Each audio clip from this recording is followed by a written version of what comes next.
Cette nuit, j'ai rêvé de mon inspecteur des impôts, un monsieur charmant du reste, qui m'a vérifié. J'ai rêvé de lui.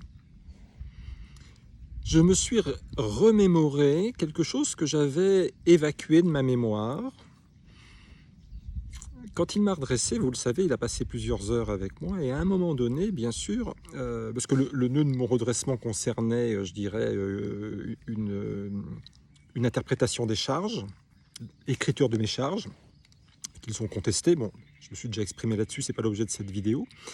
Mais vous pouvez également être redressé sur les recettes. Il y a les charges et les recettes. Ça veut dire qu'on peut vérifier, bien sûr, on vérifie que toutes les recettes que vous avez engrangées ont bien été déclarées et qu'elles sont bien incluses dans les chiffres que vous déclarez.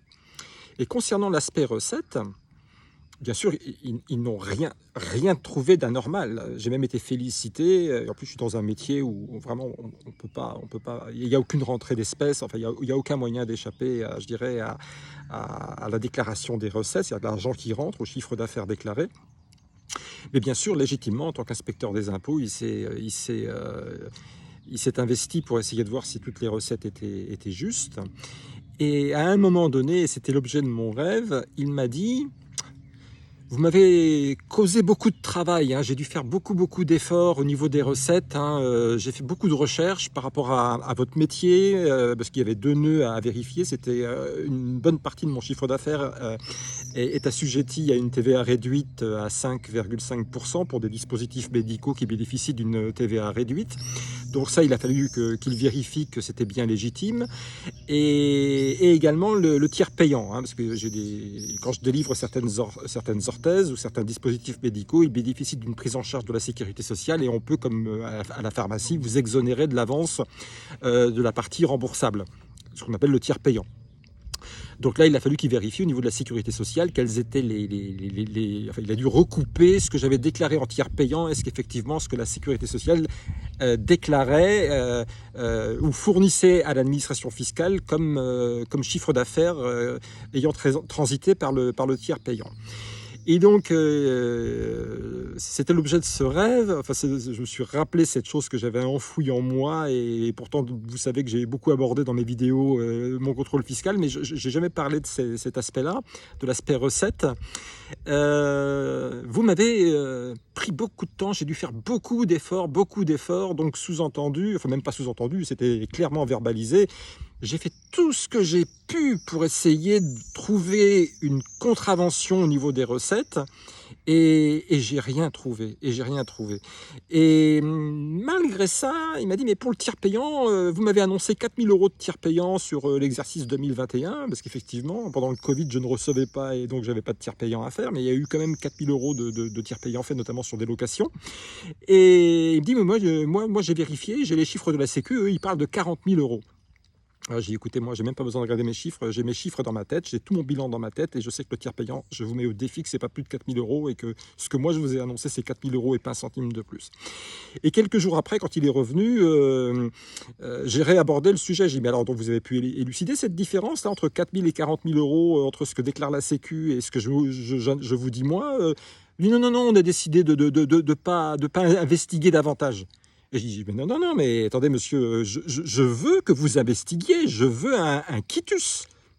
Même un quitus verbal, pas forcément officiel, mais verbal. Je veux que vous me disiez: monsieur Goural, effectivement, dans un premier temps, j'ai invalidé votre déclaration de 4 000. Pour moi, les chiffres que me donne la Sécu, c'est 40 000 et pas 4 000. Maintenant que vous avez mis en cause la véracité de mes 4 000 €, je veux que vous invalidiez votre position votre position qui suggérait que ma déclaration était fausse sous la base de votre enquête. Je veux que vous fassiez l'enquête jusqu'au bout et je veux que vous fassiez un quitus symbolique en disant: monsieur Goural, effectivement, c'était bien 4 000, on a vérifié, c'était une erreur de notre part. Non. Et ça, il a été incapable de me faire un quitus symbolique. Il me l'a dit comme ça de revers de la main: non, on a décidé de ne pas vérifier. Sous-entendu, c'est possible que vous soyez un fraudeur.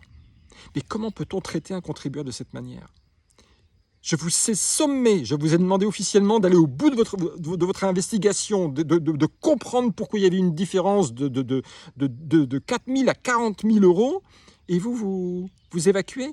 Mais moi, je ne veux pas que vous évacuez. Parce que si vous évacuez en disant on a décidé de pas investiguer, la Sécu dit que c'est 40 000, vous vous dites que c'est 4 000, non, non, je ne veux pas. Parce que ça va sous-entendre que si vous m'épinglez ou si vous me suspectez d'avoir fraudé sur un autre aspect de ma comptabilité, vous allez pouvoir mettre en perspective les deux en disant écoutez, bon, on va quand même vous redresser sur cette partie-là parce qu'on a été cool sur l'autre. Non, je ne veux pas que vous soyez... Non, non, non. Être cool sur l'autre, c'est pas investiguer et laisser planer qu'éventuellement il y aurait quelque chose que j'aurais pas déclaré. Non, non, non. Vous comprenez la stratégie? Parce que si moi je demande à ce que l'investigation soit d'une sévérité infinie, que vous alliez vraiment dans le détail, qu'on aille jusqu'au bout, qu'on épluche chaque centime de cette différence pour comprendre pourquoi la Sécu déclare autre chose que ce que moi je déclare, et qu'une fois pour toutes on dise non, non, monsieur Goural, il y a eu une erreur, c'est bien 4 000, vous avez raison, il y a rien. Voilà, là-dessus, il n'y a rien. Vous n'êtes pas en dette symbolique, sous-entendu, on n'a pas investigué, on n'était pas allé au bout, mais bon, on ne saura jamais si oui ou non. Donc, sous-entendu, là, je me positionne comme quelqu'un qui est cool avec vous. Non, je ne veux pas que vous soyez cool avec vous, parce que mon cool avec moi maintenant, vous allez le compenser par une sévérité à un autre endroit. Eh bien, ça, je n'ai pas pu l'obtenir. Il est resté cool avec moi sur quelque chose que je n'avais pas fait, sans aller jusqu'au bout de son enquête pour valider définitivement que je n'avais pas triché sur les chiffres au niveau des recettes. Et à un moment donné, bien sûr, c'est la porte ouverte. Elle a dit ouais, non, bon, alors, par contre, là, sur les charges, on ne peut pas être cool partout. Hein. Vous voyez la stratégie. Donc, il y avait l'histoire du tiers payant avec la sécurité sociale. Et puis, il y avait le taux réduit. Et le taux réduit, c'est pareil. Bon, il m'a dit écoutez, c'est très compliqué, la sécurité sociale, les dispositifs médicaux. On a cherché, on a passé beaucoup de temps. J'ai passé beaucoup de temps. Hein. Ça aussi, ça dit la persécution, de passer beaucoup, beaucoup de temps. Hein. Et bien malgré ça, pareil, j'ai pas pu avoir un quitus symbolique. Et oui, bon, on sait pas trop. Bon, allez, on a décidé, ma hiérarchie et moi, on a considéré, bon, de passer l'éponge. Mais je veux pas que vous passiez l'éponge. Est-ce que oui ou non, c'est de la TVA réduite? Parce que dans ce cas-là, il faut vérifier tous les pharmaciens de France, les 24 000 pharmacies, qui appliquent comme moi la TVA 5,5 sur l'appareillage orthopédique avec un taux réduit. Vérifier les pharmacies également sur les médicaments avec la TVA réduite à 2,1. Je veux dire, dans ce cas-là, ça remet tout en cause. Je veux dire, on le sait que le médicament c'est 2,1 et que les dispositifs remboursés c'est 5,5 et que le reste c'est 20. Mais cette façon de pointer du doigt une infraction potentielle et puis de dire bon, en gros, allez, on va décider d'être cool avec vous, on va pas aller au-delà. Mais non, je veux que vous alliez au bout de l'investigation et je veux un quitus officiel et symbolique. Comprenez bien ce que je vous dis, c'est que cette stratégie de donner l'impression que on est cool, qu'on passe l'éponge, qu'on vous persécute pas sur un point sur lequel en fait il n'y a rien à persécuter, pour que d'un autre côté on puisse justifier d'être sévère là où il n'y a pas lieu d'être sévère. C'est diabolique. Et j'ai rêvé de ça, Parce que, en fait, au-delà des textes réglementaires, au-delà des procédures, au-delà des enquêtes, c'est ça le nœud du problème, c'est l'esprit. Et encore une fois, j'en reviens au Christ, la lettre de la loi et le cœur de la loi. Tout est là.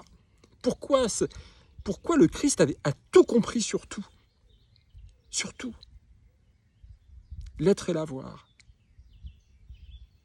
Le cœur de la loi, l'esprit de la loi, la lettre de la loi et le cœur de la loi. Toutes nos problématiques conceptuelles d'aujourd'hui ont été pointées du doigt par le Christ. Et je ne suis pas un religieux. Hein. Quand je dis Christ, je parle personnage historique. Je ne parle pas Dieu. Hein. Je suis dans la pensée, pas dans la croyance. Hein. Et c'est pour ça qu'on en a fait un Dieu. C'est pour neutraliser l'homme qui a dénoncé avec intelligence et courage les seules choses qui doivent être dénoncées et les seules choses qui nous martyrisent en tant qu'être humain aujourd'hui.